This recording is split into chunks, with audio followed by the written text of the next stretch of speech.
this was made by one of our former president's husband. And you know, it's a nice feeder that you can actually put in your yard. It's quite sturdily built. Comes with a package of seed as well as some other bird bits from Wild Birds Unlimited. And the winner was Cynthia Wilson. Fran and Denny won the Birds and Brew, which were 2 cups. They had some Dunkin' Donuts. They had some Ghirardelli hot chocolate. They had some teas. They had a nice platter, and also a nice tea towel with some of the birds that we can find here on Hilton Head Island. This beautiful framed egret print, the great egret print, was received or was bid on by Richard Shies. And he'll be getting his beautiful print tomorrow. I understand this is a favorite of his wife's. Happy Hour, nice bottle of wine, 2 wine glasses, a stopper, a nice bluebird ornament. We had a nice tea towel in there, and a hanging ornament of a starfish was won by Fran and Denny Bear. Let's go outside. We had 2 backpacks, one red and one blue. And as you can see that there are various items that were for kids. They included a set of kid binoculars, some crafts for them to put together, some puzzles, lots of books, a nice clock that actually had some of the sounds of some of the birds as the hour struck. Lois Lewis was the winner of this one. And then Mark Heiner won this one, which has a different set of books and different puzzles and binoculars and, you know, some nice things for a nice present for Christmas or for Hanukkah. A Walk on the Beach was won by Randy Druckmans this afternoon. I dropped that off to him. Nice bottle of wine, 2 wine glasses, some wine charms, a cheese cutting board that was donated by Traditions of Hilton Head Island. And Fran and Denny Bear also won the Arctic Autumn by Pete Dunn, autographed by Pete as well. The Sibley Guide to Birds, the 2nd edition, signed by David Sibley, was also won by Randy Druckman. And one of our members put this together. It is the photography that she has done, Carol Tunnicliffe. And this book was quite amazing. I got to say, these pictures are just outstanding. Kay Grinnell won the auction for this. And Carol is doing a special inscription for Kay.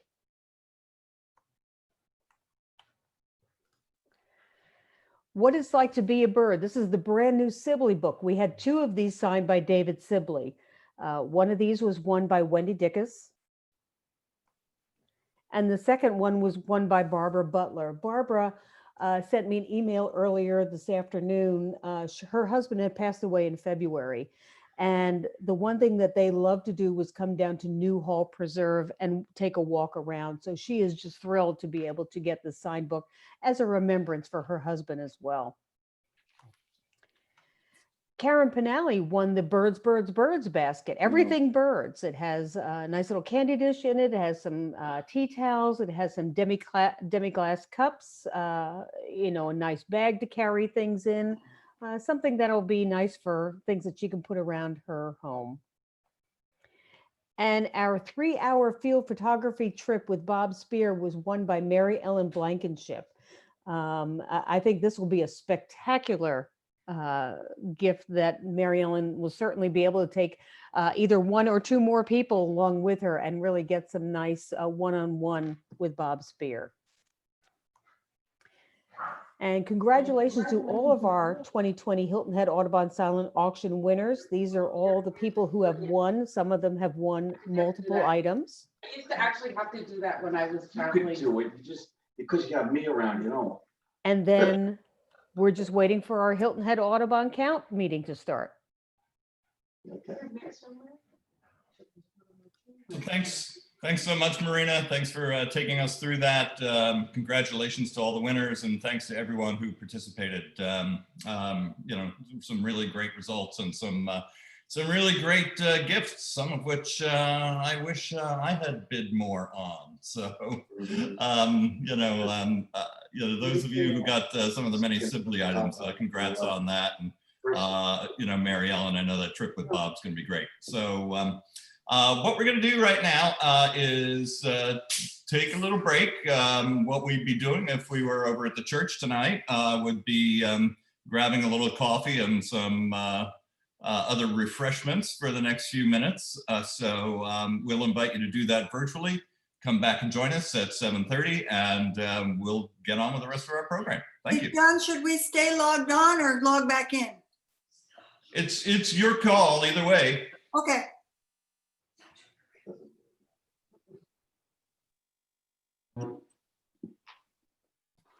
I really want to thank everybody for turning out this evening for our virtual pre-count meeting.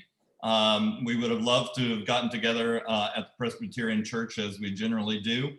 But like so many things this year, we've had to change our plans. But the count goes on and we're going to have another great event.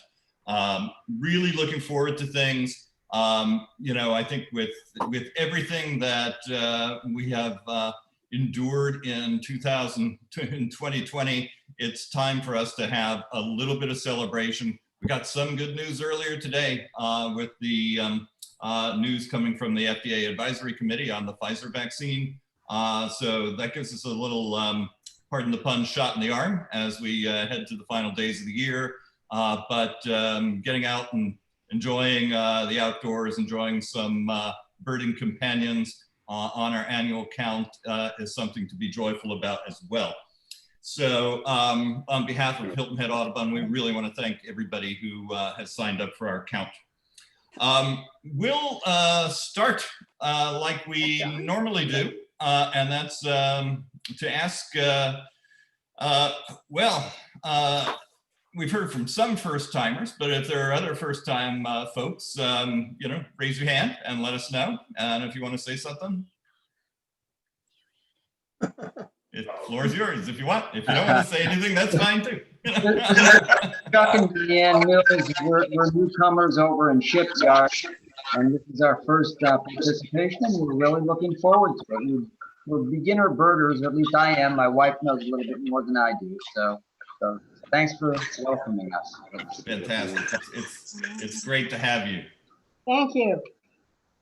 We're John and Amy. We're in Moss Creek. It's gonna be our first time doing this, and we've both been watching birds since we were little kids. Fantastic.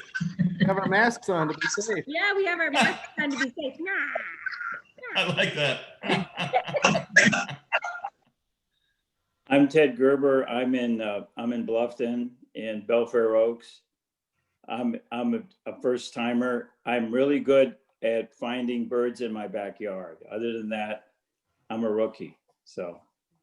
Well, you're in good company. We got a lot of great backyard bird participants in our count, and you got a lot of folks in Bluffton have great backyards, so we're counting on you. Okay.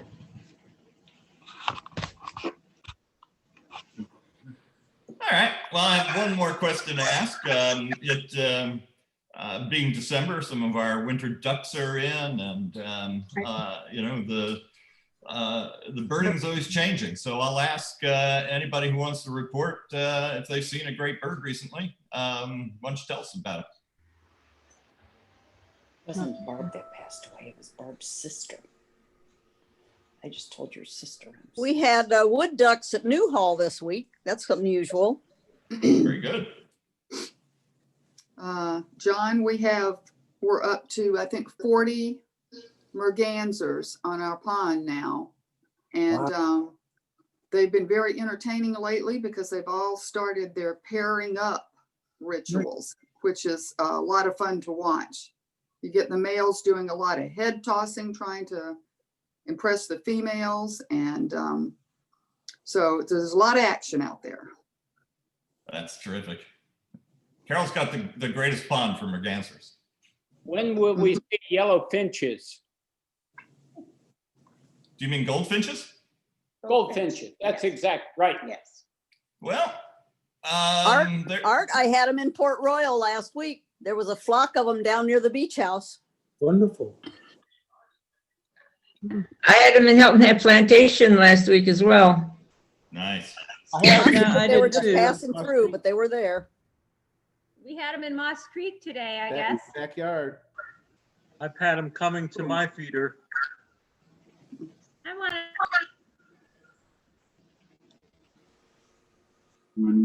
We've got mergansers and I've seen one pied bill grebe at Rose Hill.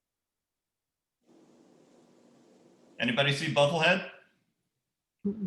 I've seen Bufflehead, John. Good. Yes. And better yet, the loons have been calling on May River. So Oh, that's nice. pretty exciting. Very Usually nice. they're silent. I've seen buffleheads, also mergansers in the in the backyard pond. Saw them in the Port Royal Golf Club Lagoon. Awesome. I've had 3 Carolina wrens in my house. They tend to fly through the door when it's open, and they roost in the Christmas tree on the door at night. That's a nice addition I've to your had the Christmas same tree. trouble. I have had the same trouble with Carolina wren flying in my house when I opened the door and figured it was in the Christmas wreath. Wow. All right. I had a also bit have Baltimore Orioles coming in and out of my feeder. Don't know if anybody else has seen them. Lois? Lois, where do you live? We want Orioles. I have 3 feeders out and I live in Sun City and they are after the dried mealworms. Oh, I took several pictures today. I have males and females coming for the mealworms when Mockingbird doesn't chase them. all right. Thank you. Anybody see any scoters out on the sound? Nope. Oh, I forgot. Those are good count birds. So any of you who have responsibilities along the shoreline, keep a lookout. I had 3 surf scoters. I wondered why. Broken blood thing. Somebody said they had surf scoter? Yeah, 3 surf Well, I scoters. got it. They're doing a lot of blah, blah, blah right now. Last weekend You're on. mic. along the bluff walk in Hilton Head Plantation. Nice. Awesome. Hey, John, I had a blue-headed vireo yesterday in Hilton Head Plantation and a couple of purple finches. Wow. Oh, I forgot to Was this mention at last the week. was this at the Conservancy or where? No, it was at my friend's house in Hickory Forest. So the blue-headed vireo just kind of flew in and didn't stay too long, but the purple finches were there yesterday and again today. Well, we hope they stick around for another 5 days. Yeah. All right.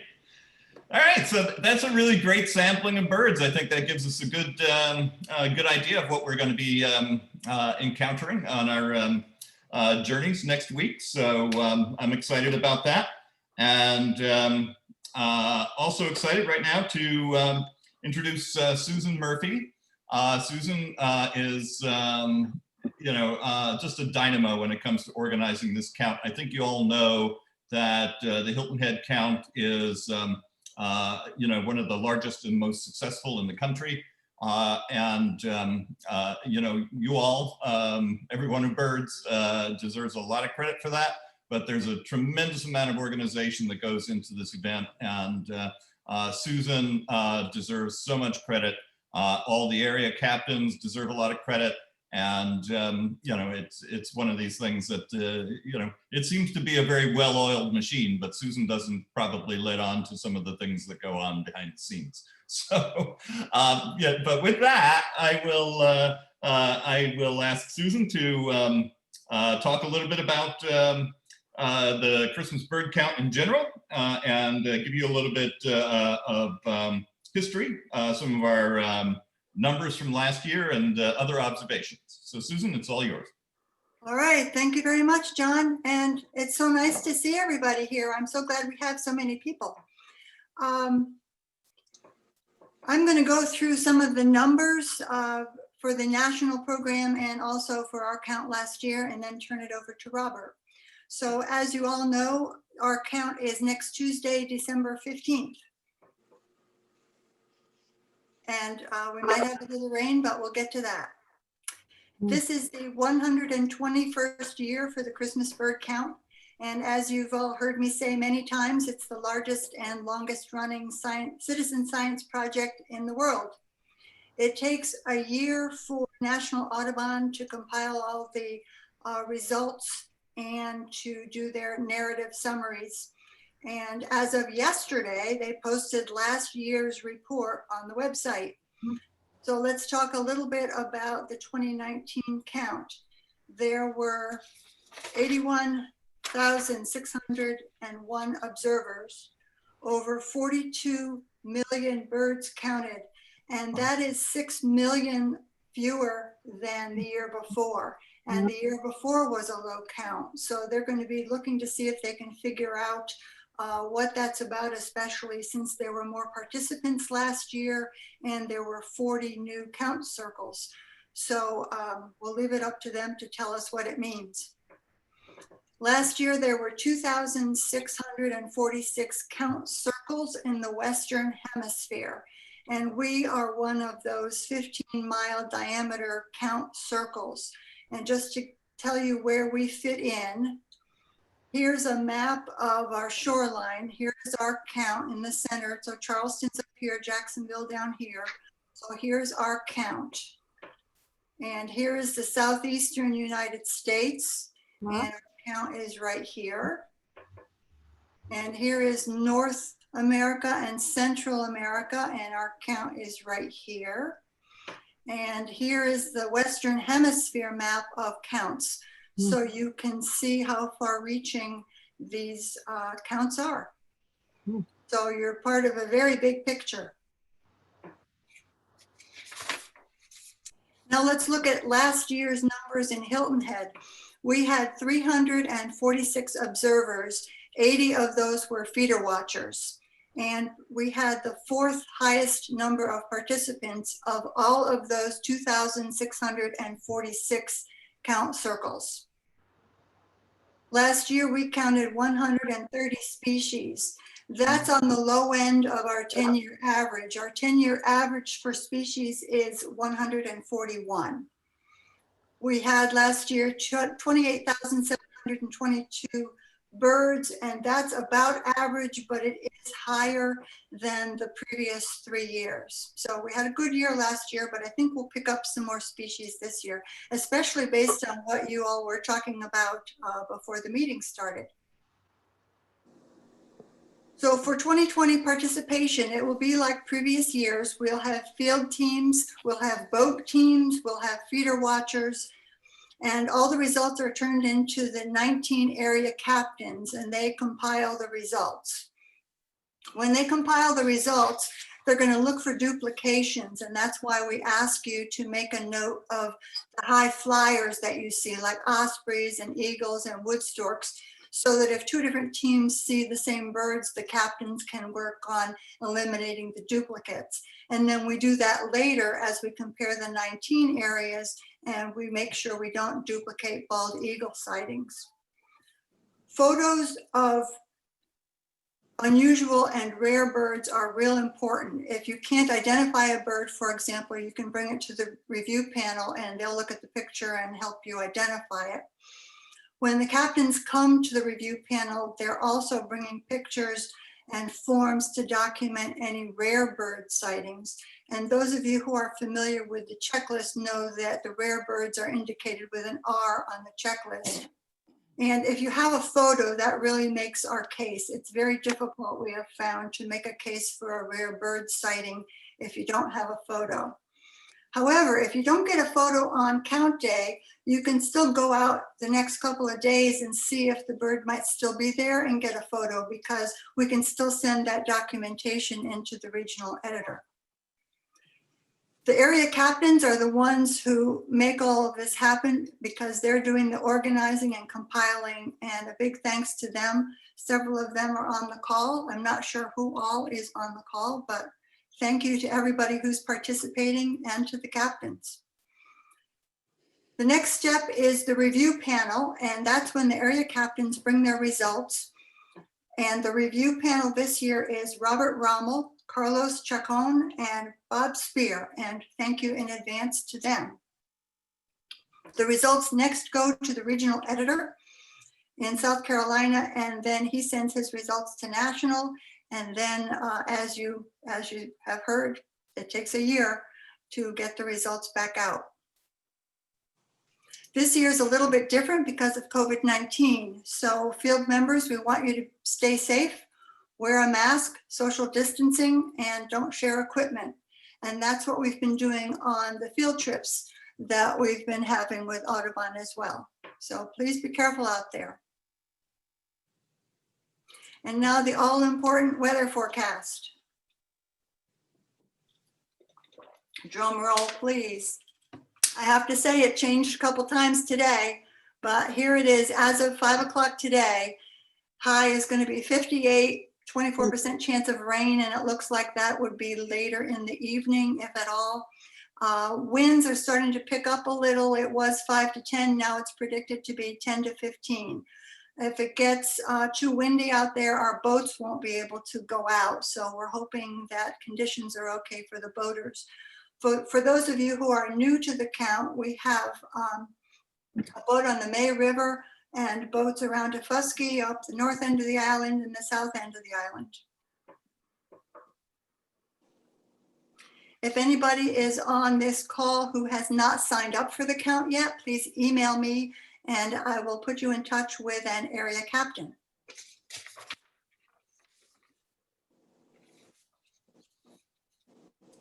And now it's my pleasure to introduce our speaker for this evening, Robert Rommel. Robert is the past president of our local chapter. He is a wildlife photographer and author. He is the owner of the awesome Robert Rommel Photography Gallery of Nature in Bluffton. And awesome is not part of the title, that's my description. He is also our expert advisor for the Christmas bird count, and I couldn't do it without him. So Robert, take it away. Thank you very much, Susan. Everybody can hear me fine? Yes. Okay, I'm gonna start sharing my screen.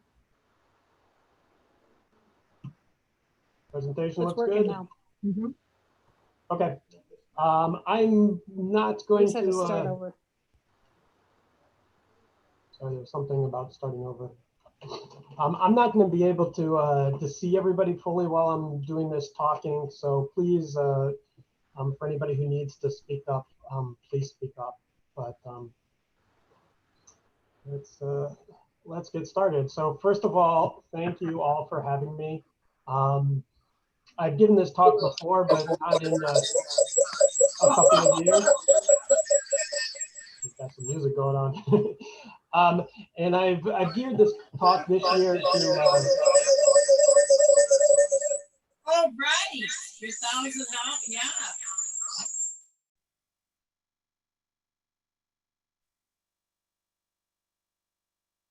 So a lot of this is going to be geared towards beginning bird watchers, beginning birders. So for some of you that are more advanced, a lot of this might be just pretty easy review for you. So before I get into the talk, I want to first of all thank everyone. Thank everybody who's participating in it.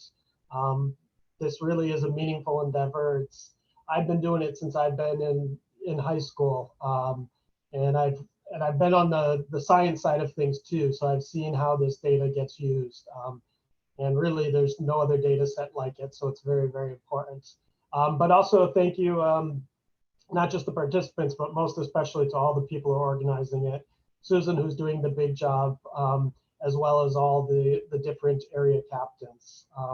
And there's another group of people who are involved as well. So thank you to everybody who helps make this happen. So before talking about some specific birds, I want to get into a little bit the mindset, the approach to how we identify birds, because that's what we're trying to do. We're trying to put names and numbers down to what we see. And we're trying to look at how those names and numbers change from one year to another, or from one part of the country to another. So before we get into it, I think it helps to talk a little bit about why it's not that easy, that you just can't get out there and with the 20 minutes of experience become an expert at it. I mean, it's hard to get close to enough to the birds to see what they look like. They also never ever seem to sit still, and that isn't even what starts to make it hard.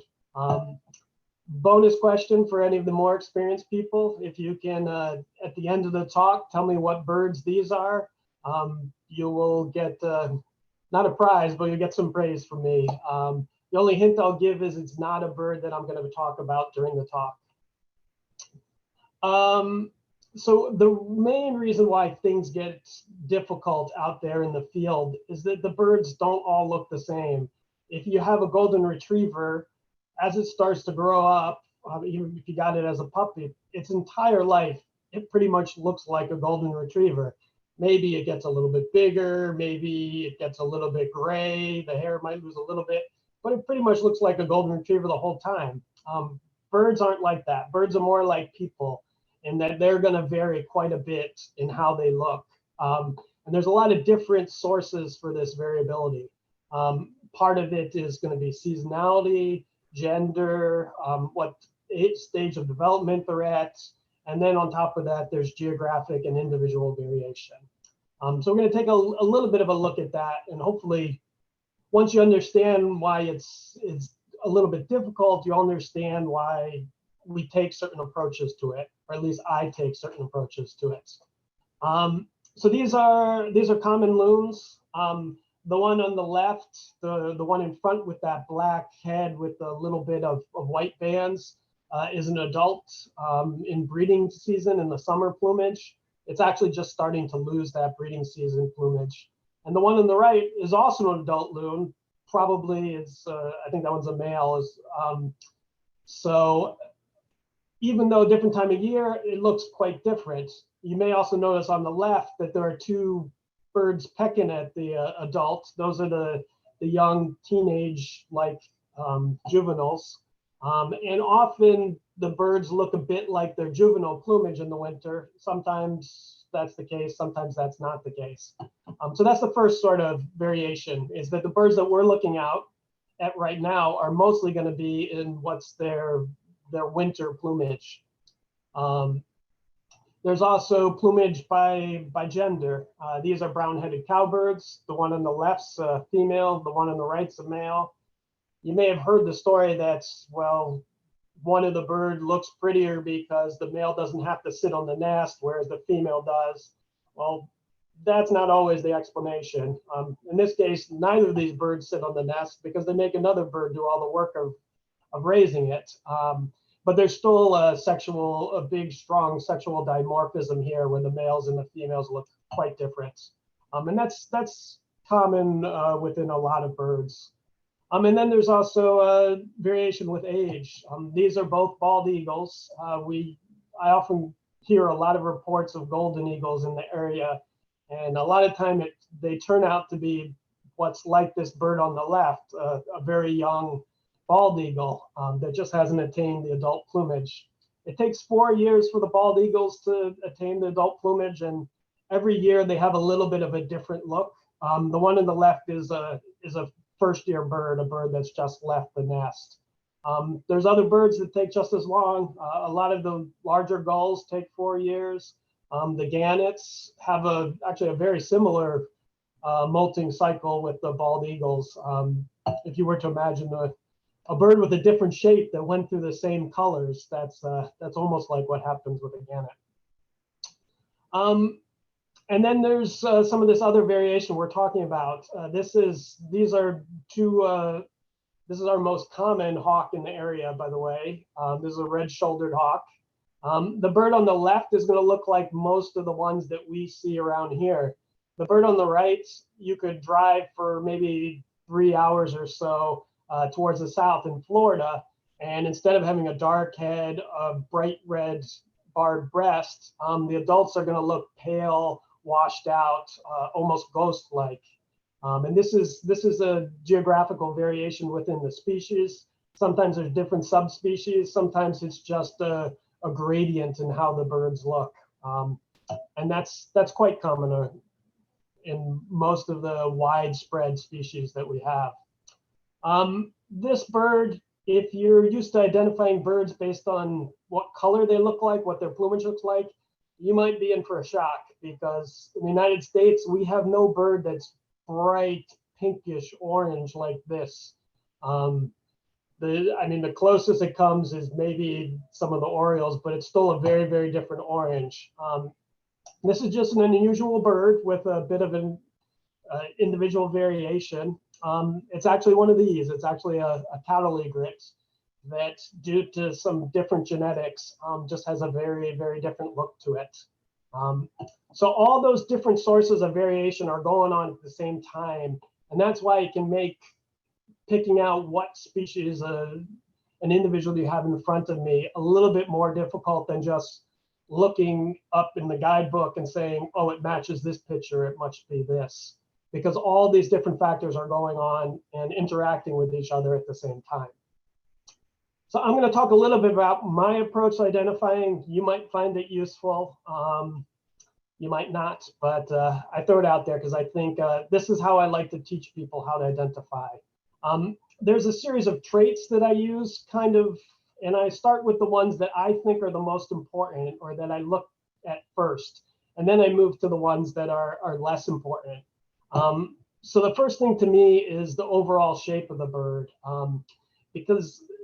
and very closely after that is the size. The only reason why size isn't up there at the top is because sometimes you have a tough time determining size if there are no other birds to compare it to, and you can sometimes be a little bit off there. But both of these are very consistent across any of those sources of variation. Birds are not like humans. Birds grow to full size within a few weeks. By the time they leave the nest, they're pretty much as big as they're going to get. They might bulk up a little bit, gain a little bit more weight as they get older, but they're not going to grow very much more. They do it all very, very fast. But that's a great place that it can really narrow you down very quickly. The next thing I like to look for is behavior. Behavior can help you out with some of the more difficult cases for identifying when you see a bird very quickly or at a big distance. So the more I identify birds, the more I rely on behavior. When I was starting out, I used to use this less because it was a harder one for me to grasp. What habitat birds are in. Birds tend to like the same habitat and always stick with the same habitat. If you see a bird in the saltwater, maybe it also likes the fresh water, maybe it doesn't. But if it stays only in the saltwater, then 99% of the time, you're only going to see it in the saltwater. The next trait is the hard colored parts. I'm going to pop back a few slides. So this cattle egret here that I said was very unusual with its plumage, notice that it has these orange legs and this orange beak that comes to yellow at the tip, which is exactly the same as what this individual has. So those hard parts, the areas right around the beak, the leg, the skin, if the skin is exposed around the face, those things tend not to vary much. Sometimes they might change a little bit as the bird ages, but otherwise they're really good use. And then the last thing I look at is the color of the feathers, because genetically, that's the thing that's going to be most variable. So I'll use it. It's definitely a good clue to use. But when you can make the identification based on these other things, you'll get to where you want to be much more surely and much faster. So what happens if you're in the field and you can't identify a bird? The very first thing I'm going to say is don't force an identification on it. In terms of, I told you before, this data is really important. There's a lot of people out there that use it. The worst thing you can do is misidentify a bird. It's not a problem to miss a bird. It's not a problem to have a bird unidentified. it is a problem to have a bird being called something that it isn't. So that's also why we tend to err on the side of caution here. And even if we think something is something, if we're not 100% sure, then usually we say we're not sure. So when you're in the field and if you can't identify something, obviously if you can take a photo of it, great. If you can't take a photo, start writing down a few things about it. Write down where it was, what habitat it was in, what it was doing, and the key things about that bird that you notice. Remember those traits? What's the shape of the bird? What's the size of it? More specifics about the shape. What's the shape of the body? Is it a chunky body? What's the shape of the head? Is it a small head, long neck, short neck? What about the beak? Is it a beak come to a sharp point? Is it blunted? Is it long? Is it tapering? Is it upturned? Those little details, and then move down the list, get into things like plumage, leg color, etc. And that's going to be very similar to what happens when you run into a rare bird. First thing I want to stress is that no bird out there is more valuable than others. And actually, if there is a bird that's more valuable, it's going to be the common birds, because it's with the common birds that we can tell if the birds are dropping in population or they're coming up in population. So these conservation trends, the rare birds don't really help us. It's really the common birds that give us most of that information, or the birds that are starting to become less common but used to be common. And again, when you do see a rare bird, I like to kind of go through this checklist. When you see a rare bird, it tends to only have one of these, because each one of these is a rare event. It can be a bird that's in the wrong place. If you have a bird from California that shows up over here on the East Coast, it can be a bird that's there at the wrong time. If you have a bird that's usually only here in the summertime, like a kite, for instance. If you have a bird that's in the wrong habitat, a bird that might usually be in grasslands that you happen to see in the forest, or a bird that's doing an unusual behavior, something that you don't expect that species to do. If you have one of those, you're in good shape for a normal rare bird sighting. If you have a combination of these, then that's usually when warning bells start to go off. So let's say you're out in the field and you see a bird like this, and you know what it is. First of all, you want to be 100% sure. What do you do with this rare bird? Again, take the photo. But if you can't take a photo, do these same basic observations. Start out with where it was, what habitat it was, what size it is, describe the shape, what is it doing, what's its behavior like. And then also, for instance, I know this is a black phoebe, and I'm going to be talking in my description of the different traits about what I think it looks similar to and why I believe it's not those closest birds. For instance, this bird looks a little bit like our blue-gray gnatcatchers, but it's larger than a gnatcatcher. It looks a lot like our eastern phoebes, but it's darker. Darker isn't enough information. Saying it's darker and the dark plumage goes all the way down to the middle of the chest, those extra details really help on making that report much more solid and believable. And the most important thing is, write all this down when you see the bird at that time. Don't come back to it later. Don't wait till you do all your bird count, come back to wherever you're turning in your forms and either look it up, try and make an identification then, or try and listen to the calls to match what you think you remembered. When you leave this time in between, that's when you start to subconsciously get influenced and change your memory. So do everything there at the time when you see the bird. Bring the notebook into the field with you. Okay, so counting groups. I know we don't have, we're not going to be as tightly working together with the COVID situation, but I believe we're all still, for the most part, working together with other people. And that makes things a lot easier with counting a large number of birds. So you may come into situations either in the forest or down by the seashore where you have a lot of birds like that. So how do you handle these big groups of birds? The very first thing I do is I quickly look through and make an assessment of anything that needs to be dealt with immediately. Are any birds leaving very quickly? If so, I'm going to count them before they leave. Is there anything rare that you need to spend some time, extra time focusing on? And then after that, if I've gone there, then I'm going to start working in a logical manner. Usually for me, I start with the most common bird species. So for these birds out here, it'd be a royal tern. And then I'd start and I'd work from left to right. And then I'd count in multiples. With a group this size, with the terns, I'd probably count in groups of 10. And then I'd go across, and then maybe I'd wind up with a number like 90, which is pretty close to the number that are out there. And then I go to the next most common bird species that's out there. And then I count them left to right. And then I go down the list till I hit every species. And then I'd scan back through the group 1 or 2 times to make sure I didn't miss anything.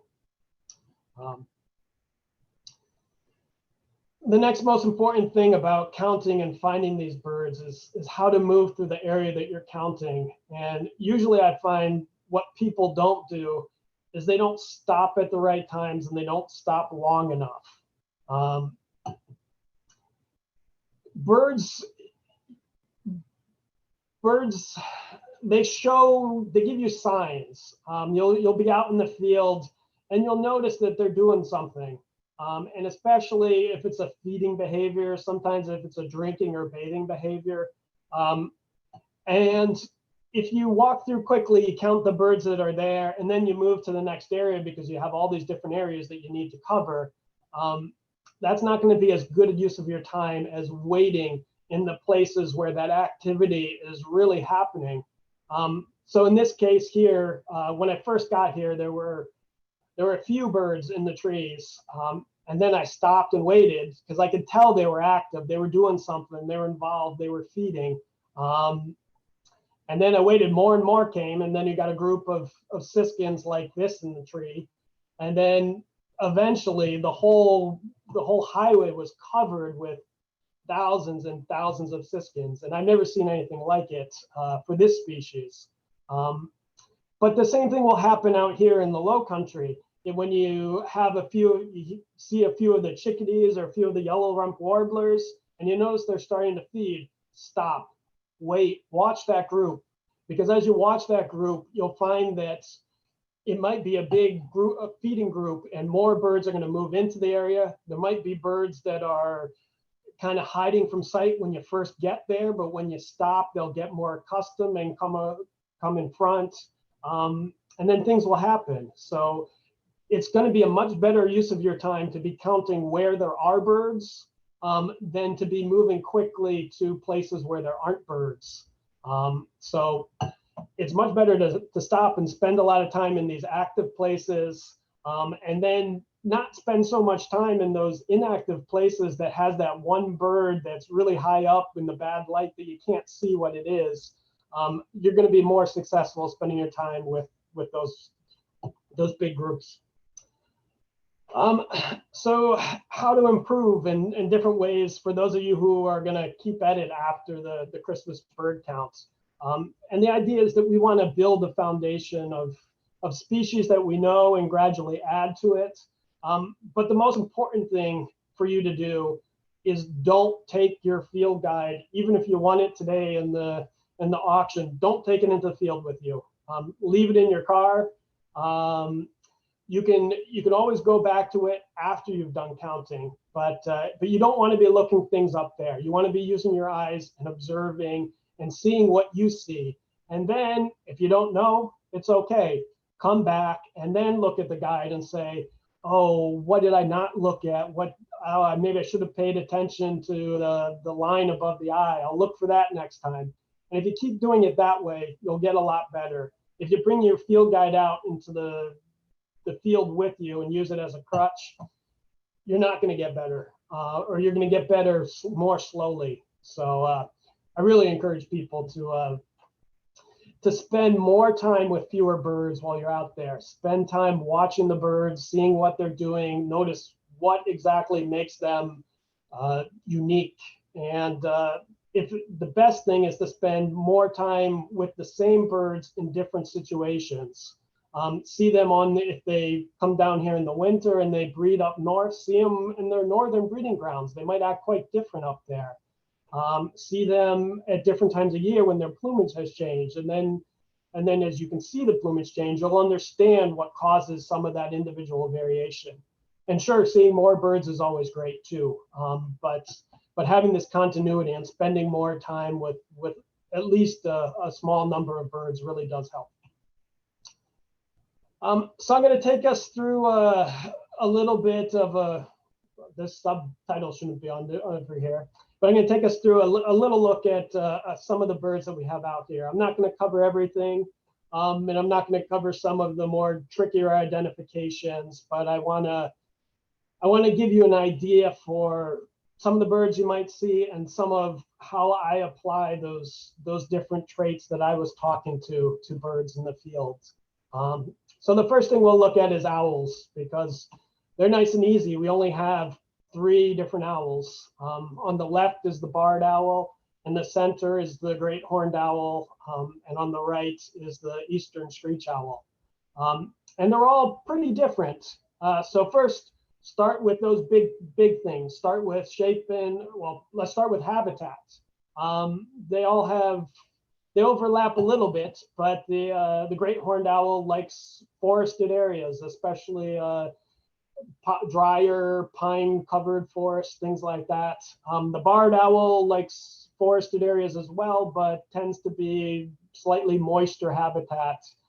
He might prefer the live oaks over the pines, the swampy areas. The screech owl also likes forested areas, but tends to be more densely forested areas. Size-wise and shape-wise, they're a lot different. The great horned owl is a very, very big bird and quite chunky. The barred owl is fairly large, not as big as the great horned owl, but has this really, really round head with this unusual face mask to it. The great horned owl may or may not have those tusks up. And the screech owl is a very, very small owl and almost has this blocky square sort of shape to it. So just by size and shape alone, you can tell these 3 apart pretty quickly.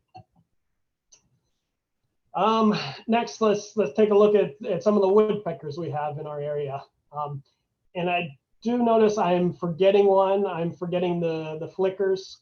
The flickers have the distinction of being the only brown woodpecker that we have. So the other ones have varying degrees of black and white. The 2 most common are going to be the 2 that you see on the left, the little small downy woodpecker, and then below it, the red-bellied woodpecker. The downy woodpecker, again, size-wise, is going to be our smallest. And he's very, very round, very short neck, small head, and the beak, very, very short as well. The red-bellied, that one's kind of hunched a bit. He's in an unusual posture. Usually they're stretched out much more. They have a pretty long body, and they have a pretty straightforward long beak. The red-headed woodpecker is going to be just a little bit larger than the downy. That's the one in the top center. Very round head and kind of he's got a belly to him more than a lot of the other ones. But very unusual markings as well. The sapsucker over there on the right is a bird that we only see in the winter time. He also is going to be about the same size as the red-headed, a little bit larger. And he's got a longer bill than the red-headed, not quite as long as our red-bellied on the bottom left. Chunky body, tends to keep it very close to the tree. And you notice there's also this big, long, vertical white stripe through the wing that all those sapsuckers have. Notice I didn't mention anything about red anywhere. One of the reasons I don't mention it is because there's variation. There's variation between the sexes on whether or not there's any red there. There's variation as they get older or younger, whether or not they show the red. So you can use it, but it's one of the last traits, and I don't need to use it before I can figure out what it is. And then the bottom right is our pileated woodpecker, by far the largest woodpecker, about crow-sized, maybe a little bit smaller than a crow, and has this big triangular crested head that none of the other ones have, and a big, thick, much thicker beak than any of the other ones does for drilling in deep. So again, structure, shape. The other great thing about learning them by shape and structure is if the bird is flying, if the light's behind you, you can still make the identification when you can't see these color traits that you may have been using. Small songbirds are going to be a hard group because there's a number of them. I'm not going to cover them all, but we'll talk a little bit about some of the more common ones and how I approach this group. And I'm not going to be able to show you all of them on the screen at once like I did with the owls and woodpeckers. So let's start with the chickadee. It's a cute little guy or girl, one of our most common birds, especially at the feeders. Extremely, extremely round. I almost feel like they don't have a head or a neck. The body and the head are fused together. And then they got this short little fork, or this medium length fork tail coming out. And then also notice the beak. It's kind of short and stubby, coming to a kind of rounded point. Closely related to them are going to be the titmice. They may not look that much alike because it's not quite as round. He's got more of a head, and he's got this big crest. But notice that some of the hard parts, notice the length of the tail, the length of the wings, the shape of the beak. It's a little bit bigger than the chickadee's beak, but very similar in shape.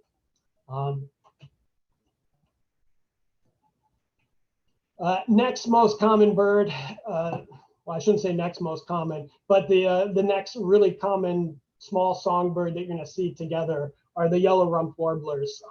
This one here is showing you his yellow-rumped.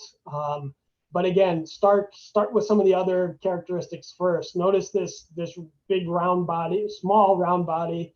All three of these are about the same size birds. He's got a little bit more of a neck than a chickadee, but again, he's got a very round, small head that comes out. The beak is a little bit different shape.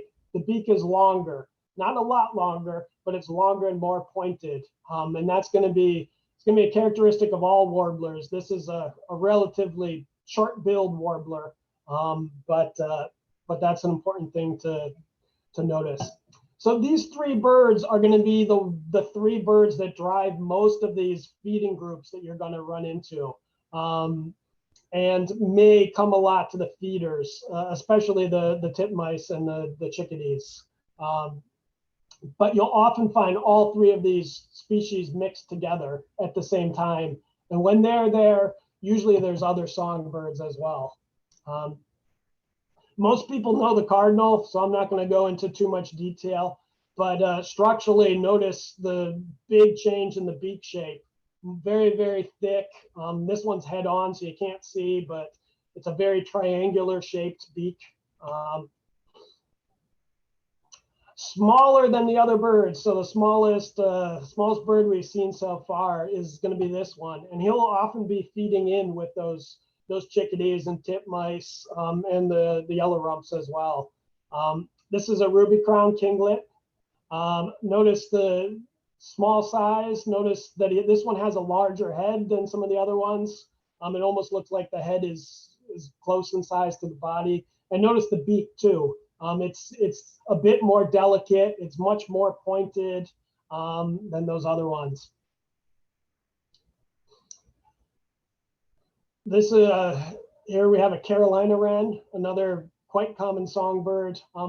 They'll feed with these mixed groups, but they tend not to travel with them. They're going to stick to wherever they're at and just move a a little bit. Once the group moves on to another set of trees, they probably won't travel with them. But notice structurally, very unusual beak for the ones that we've seen. Very, very long. This one now is curved. It's curved downwards. Again, a relatively small songbird, chunky body shape. Pine warblers. These are also going to be found in these mixed groups. Sometimes they'll be down on the ground. Sometimes they'll be up in the trees. Notice the similarity in features with this and the yellow-rumped versus some of the differences. It's a bit larger than your yellow-rumped warbler. Still has a chunky body. Still has a very similar beak shape, although this one's a little bit thicker. But again, it comes to a point much more than some of the previous birds. And this one also may have different degrees of a yellowish wash around.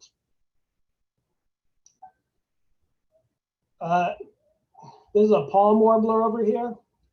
They're going to be feeding mostly down low, either on the ground or some of the low vegetation. So you'll notice that stratification when these birds come through. The titmice are probably the highest up. The chickadees are probably in the middle. And then the pine warblers are going to be lower. And then the palm warblers are going to be the lowest. And they're going to mix it up a bit. But generally, you'll find that pattern to hold. Same sort of shape, as almost the exact same shape as the pine warbler here. So in terms of shape differences between these two, there's not a lot. It's a little bit more elongated in the body, is not as chunky as the pine warblers. But so here you're probably going to drop to the plumage. Some things like this white line over the eye, that little bit of a crown, a little bit of yellow underneath the rump, and the lack of the yellow wash around the face. Uh-oh. We might have a 30-second pause here. Nope. I think my computer's crashed.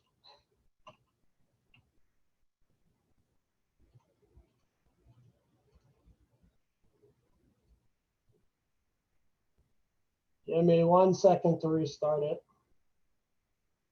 I apologize.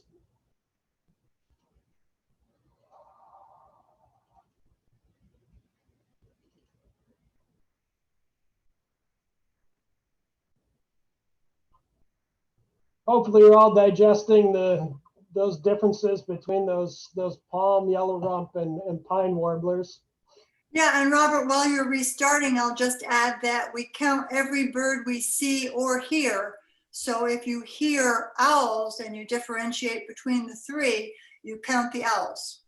Yes, yeah, and actually, I said I use behavior a lot to identify birds, and I use sound a lot to identify them, and especially to find them. The only thing I would say about sound is, I've told you, try and make the identification when you're there and you're seeing the bird, or in the case of sound, when you're hearing the bird. Sound especially. Maybe professional musicians have a much better, more refined ear, but I can convince myself that anything is anything else if after the fact.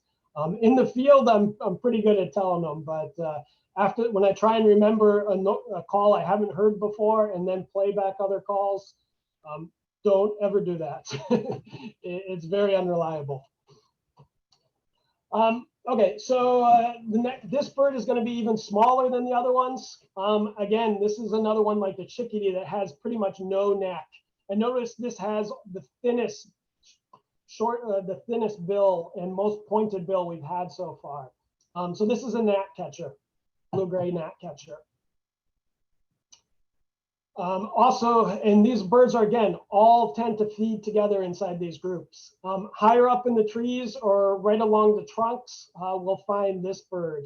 Notice this one has a very different shape. He has this sort of triangular head to him that goes into this chunky body and has a much stronger build than some of the other ones that we've seen, and really, really large feet, as if his feet are designed for walking on up and down the trees, which they are. So this is a brown-headed nuthatch. This group feeds together in flocks, but this bird probably won't mix with the other flocks. This bird usually comes in large flocks of itself, sometimes together with other larger birds like the robins. And they feed primarily on berries and seeds. They may come to the palms around here when the palms are in fruit. This is a cedar waxwing. They tend to be pretty unmistakable. This bit masked band that they have around their eyes, that's there, pretty much all plumage. This is a house finch. Notice the difference in bill from all the other birds that we've been seeing. It's pretty large too. It's going to be a little bit larger than some of the largest, like the pine warbler that we saw, and a chunkier, stronger looking body, and especially that beak. That beak's going to be most reminiscent of the cardinal beak that we saw, just this massive, powerful, crushing type of a beak. This bird also has a short crushing beak, not as powerful, but this is a chipping sparrow, which we'll get coming to the feeders quite a lot. Pretty unmistakable around here, but we also have eastern bluebirds. This is going to be a larger bird, about the same size as the cedar waxwing, a little bit bigger than the bluebirds, but longer as well. Notice this one has a longer neck, a long tail. He's sticking his tail up and his wings down, but usually they're down to the ground. And behaviorally wise, you tend to see them either rustling around, hopping on the ground, doing those type of things. And notice that bill, big, thick, strong bill. So this is a gray catbird. You remember that rare bird that we had before? That really dark colored bird looks a lot like, in terms of shape, looks almost the exact same shape as this one. And they're very closely related. This is a phoebe as well. Notice the chunky body, the head that's just pressed down, and then this tail that comes out and splays behind.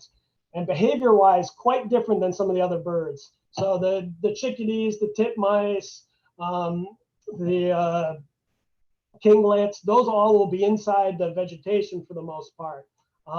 This guy is going to be sitting out in the open or on a tree branch that's right at the edge. And then he's going to fly out into the air, grab something, and then he's going to come hop back down and land in either the same spot or 20 yards down further.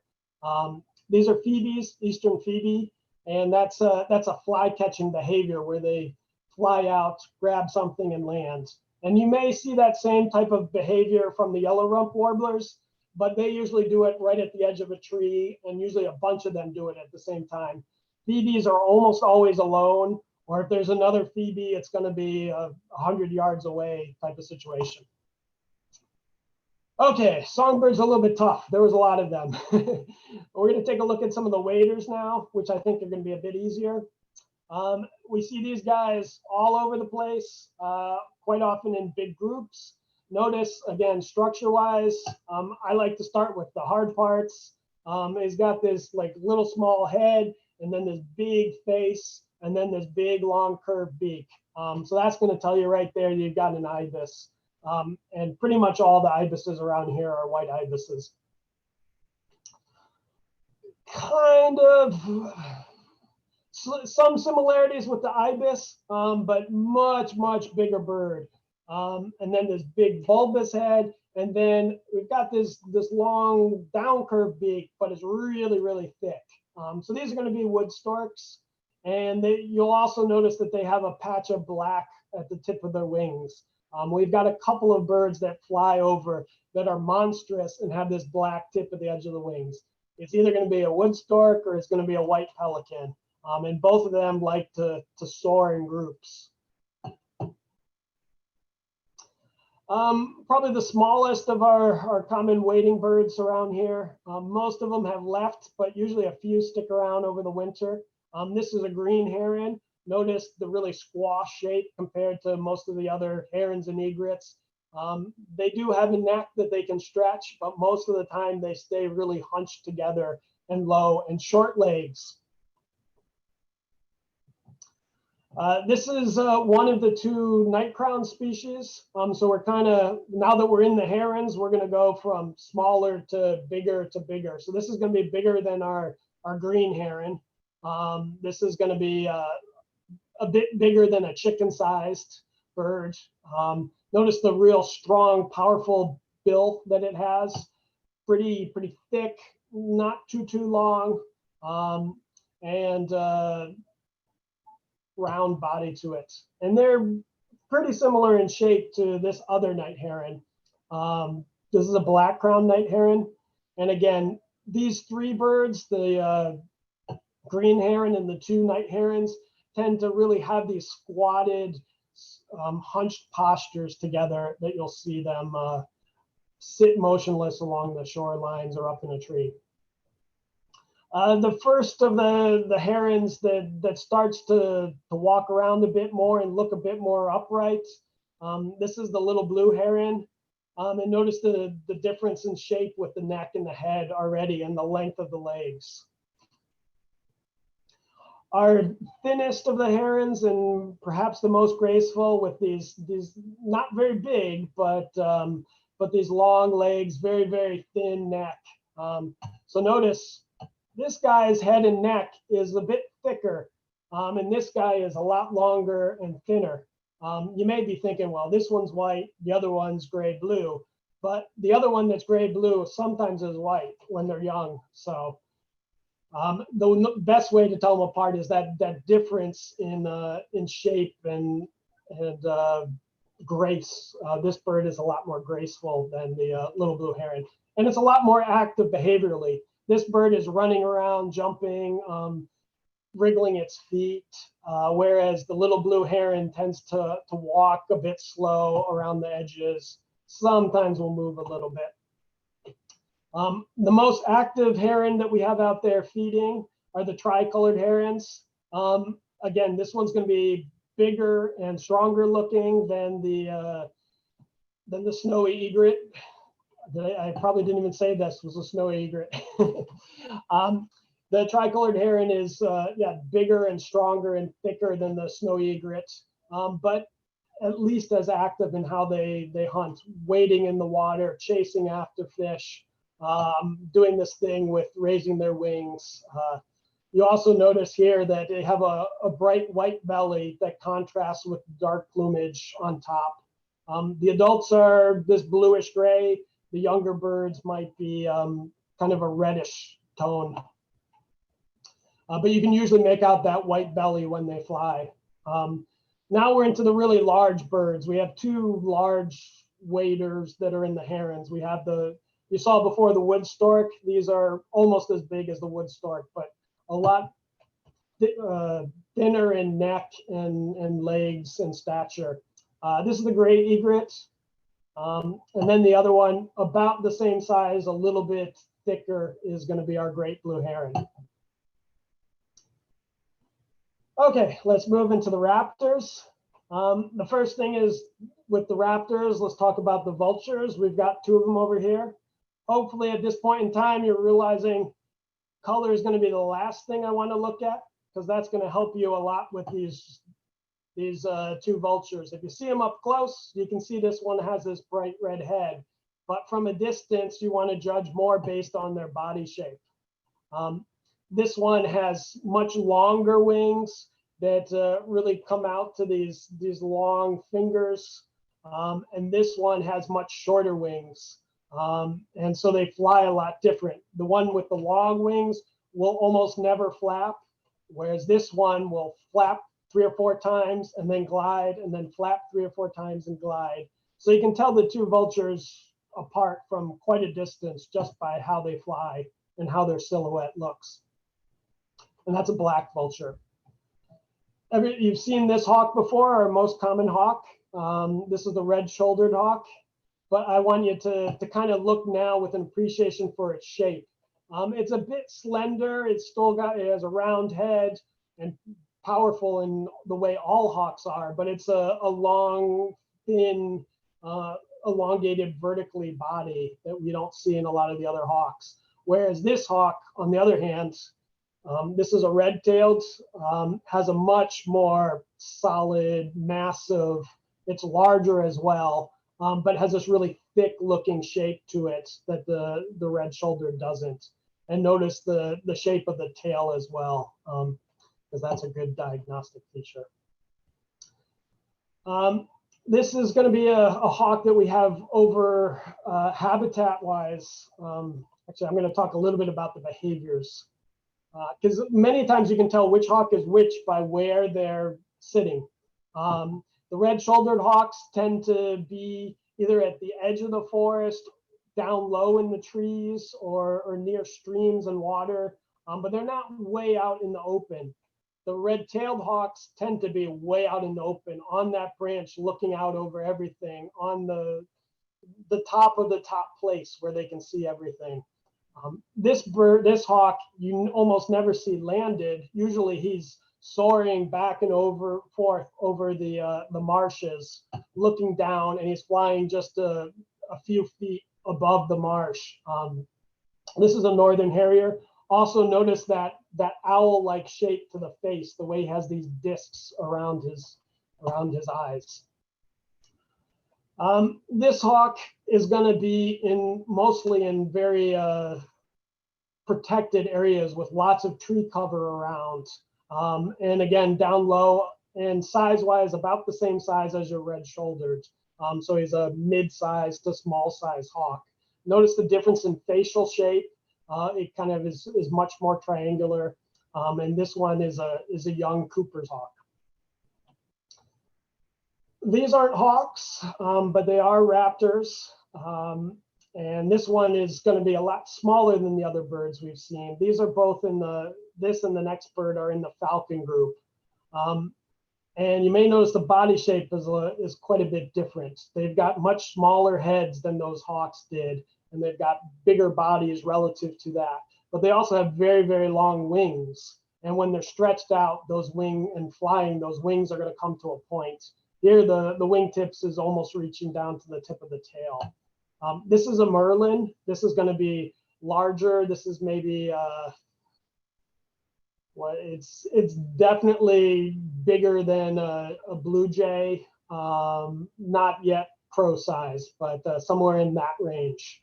The other falcon that we have is going to be about jay size, and that's this one here, Kestrel. And body shape's a little bit different. This one's a bit more elongated than the chunkier Merlin that you saw before.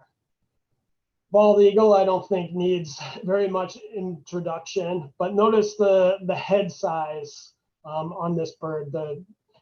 The feathers are being fluffed out right now, but notice how that head was very, very kind of square and massive, whereas the osprey have a much, much smaller head. And notice the length of the wings on the osprey, how they reach back past the tail, whereas the eagle had much shorter wings. So those things will help you identify them from a distance. I'm going to speed it up a little bit because I know we're taking a bit of time, but we're going to try and run quickly through the ducks and the water birds. So we've got two of these large, dark water birds that aren't ducks. Structurally, you can pretty much just look at the head shape and tell. This one has a massive head with a thick, down-curved beak. That's going to be your cormorant. And this one has a very, very thin head with a thin pointed beak. And this is your anhinga.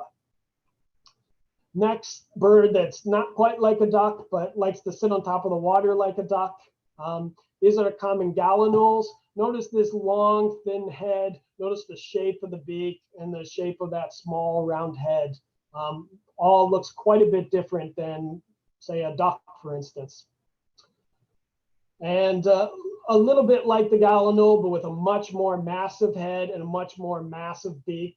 The beak also is white on this one. These are the coots, and they may be, you may see them one at a time, or you may see them hundreds at a time like this.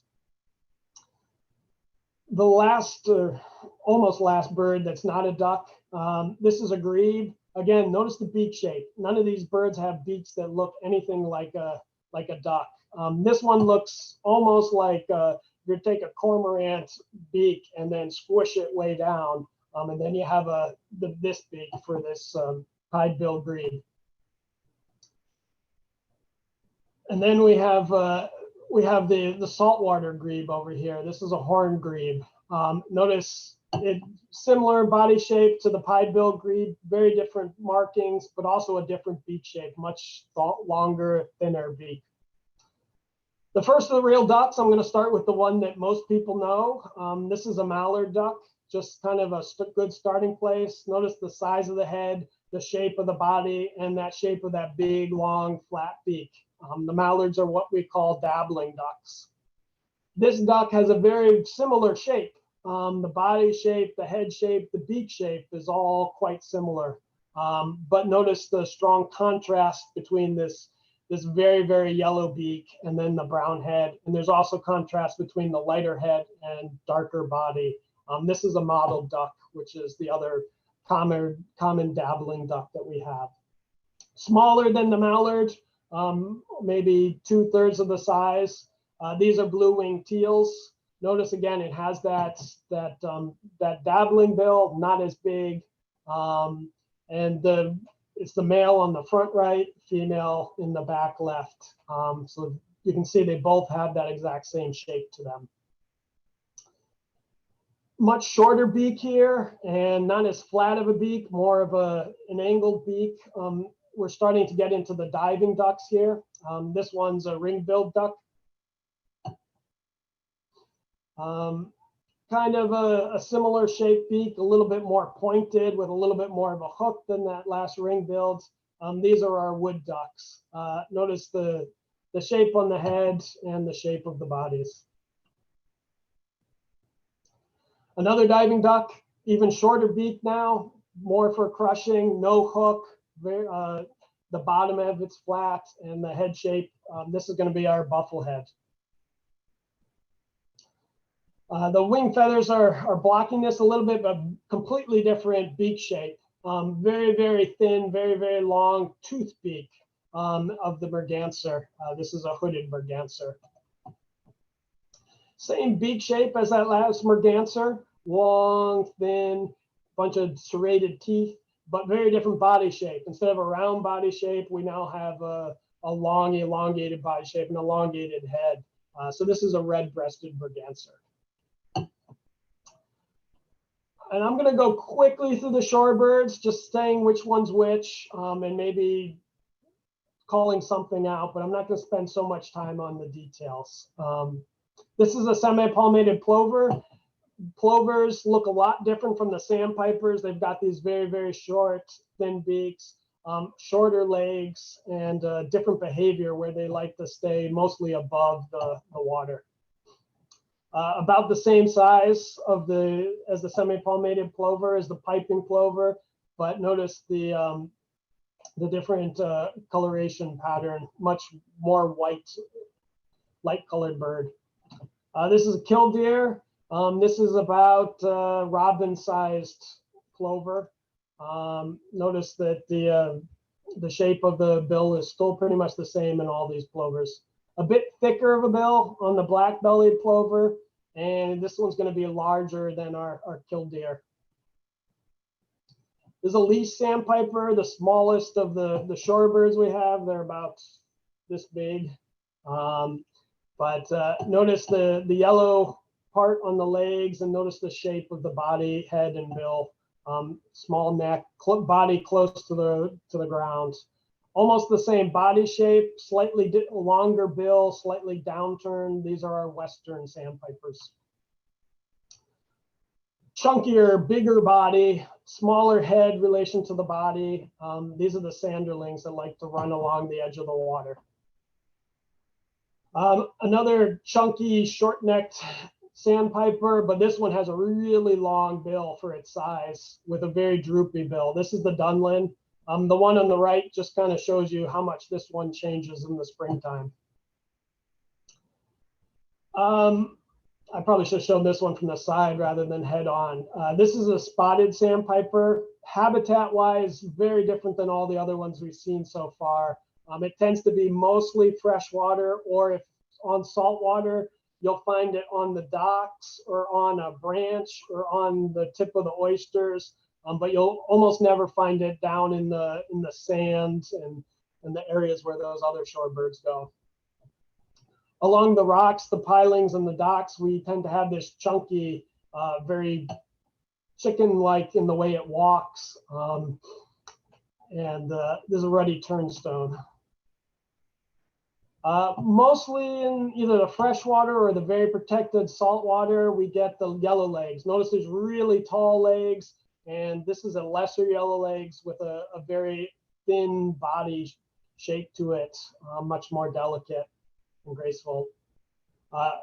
Bigger bird, about the same size as the yellow legs, but short legs, and really, really long bill, but straight bill. This is a dowitcher, short-billed dowitcher. This is one of our more common shorebirds, a little bit larger. I'd say just slightly smaller than a chicken. This is going to be a willet. And again, this one has a straight bill, but nowhere near as long as the last one, and longer legs too than that dowitcher. Oyster catchers are kind of unmistakable for the other birds. They have pretty distinctive coloring, but notice also the very, very thick legs that they have. Very, very long, graceful legs and long, thin, graceful beak coming to a small head on the marble godwit, as opposed to the fat head of the dowitcher. And that's the last, this is just my placeholder slide to let me know that I've come to the end. So hopefully I didn't go on too long. I know it's a little bit difficult doing this over Zoom, but I hope people enjoyed everything. And I hope wish everybody good luck on your counts. Thank you, Robert. Are you okay for a few questions? Of course. So if you'd like to ask a question, unmute yourself and I have a question. So Robert, we were going to go back to that first slide and people were supposed to guess what it was in that flock. Yeah. Hey, does anybody know? I'm not going to guess, but I just want to know. I thought it looked like a black-bellied plover. I'm trying to get it to go back, and yeah, it crashed on me when I tried to go back. Oh, sorry. It's okay, I'll reload it. Well, maybe we should just take guesses. Okay, I think so too, Lynn. I thought it was black-bellied plovers, but I never see them in flocks like that. I always see one Not or quite two. that big. Yeah, they tend to be in smaller groups. Yeah, and I did tell you the hint that it's a bird that I wouldn't mention. But you're Okay, right. so black-bellied it's plover not is a the black-bellied closest. plover then, a bird we wouldn't mention. Yeah. And a bird you probably won't see on the count. Are they not? Are we sure it's not a golden? Is We it might a see them out golden on the count. plover? I'm Maybe sorry? it's another plover. It looks like a plover. It is a plover. Looks like a Golden? plover. It's a golden plover, isn't it? Which one? Pacific. Nope. No, not American golden plover. Yeah, these are American golden plovers. Well, I want to tell you, we have identification software that told us that's what it is. Oh, good. Wow, if everybody sees John's chat in the chat room, he's got an app called Picture Bird. Yep. It works. It works great. It identified every bird. I took a picture of every picture you showed and it identified them all correctly. Oh, great. I'm glad I didn't make any mistakes. Well, some Yeah. of the names might cross over like butterbutts, you know. Oh yeah, I didn't say butterbutt. It said the right name. Okay, so Robert, I guess we'll all be out of business soon. Well, yeah, I mean, it's how quickly you can run it through the software. Yeah. Yeah, you still have to have a picture. Yeah. Good point. I think you have to get pretty close to get a picture like that. Right. I wish I had a better lens on my iPhone, but I always wish that. So Could sorry, it, I guess here. Do could we it have any tell- other questions? Could it tell the 4 species that are in this photo? And can No, I can't anybody else see tell it. the 4? Ask me. I'm gonna try it. We'll try it. I mean, Wait a minute. Get up here. Like it. We need a closer picture. Well, there's some laughing gulls, it looks like. Laughing gulls, those look like royal terns, aren't they? Royal terns. Yeah, those two. A pied What? avocet. A pied avocet? Nope, Pied. Nope. A pied avocet? No. I don't know. wrong country. I mean, it's hard because it's small. I don't know. I just downloaded it because I took the pictures of your pictures to help me know when I'm out there in the field. Sure. I think we've got another turn. Cluster. What is this Forsters. one over here? Cluster turn. There's no And this- Forster's turn. But there is another turn in there. Is it a sandwich? It's Yeah, short-legged. there are a couple sandwich turns. Caspian. They're on the left. They're kind of Ring-billed. mid-left part of it. And there's one other gull. Ring-billed. Yeah. That's a good guess. The ring-billed gull's kind of on his own by the closer to the water. But you can see that he's larger than the other ones. Yeah. Yeah. Royal turn. Yeah. The sandwich ones are really hard to tell. Configuration too. I wouldn't be able to tell them if I hadn't seen the full size of the image. I'm I trying couldn't to, tell on the screen. I'll move it. Well, thanks a lot, Robert. That was great. Sure. Any other questions? Yeah. how's your Beautiful father? photographs, Robert. Beautiful. Beautiful. Thank you. Robert. Rob, Yep. how's your father? It's been a tough Good. year for him. It's been a very tough year for him. I'm Um, sorry. Yeah, he's been in and out of the hospital a few times. I sent him a card. Oh, thank you. Thank you. He appreciates it. And my mother even more so. Uh-huh. Well, thank you, Robert. Are there any questions that anyone has about Robert's presentation or the bird count? And that, Robert, that was great. So thank you so much. Thank you. Have fun with it. And yeah, enjoy what you see. That's the most important part. You know what? That's a good point. Everybody have fun. Okay, John, parting words? Well, no, I was just going to say, have fun, everybody, and, enjoy the holiday season. We will welcome everybody back in the early part of January. January 14th will be our next member Zoom, January 14th at 3 o'clock. And our guest speaker will be Dr. Ernie Wiggers, who heads the Nemours Foundation out off island, and he'll be talking about the history of the South Carolina rice fields and how they have shaped conservation in South Carolina in the in the years since they were first cultivated. It's going to be a great talk, and and some of us will get to see Nemours in February. We're planning a field trip out there, so we'll be able to tie the elements together on that. So anyway, we'll let you all go. Thanks, and have a great count. Thanks, everybody. Good night. Bye. Hi, Rosemary.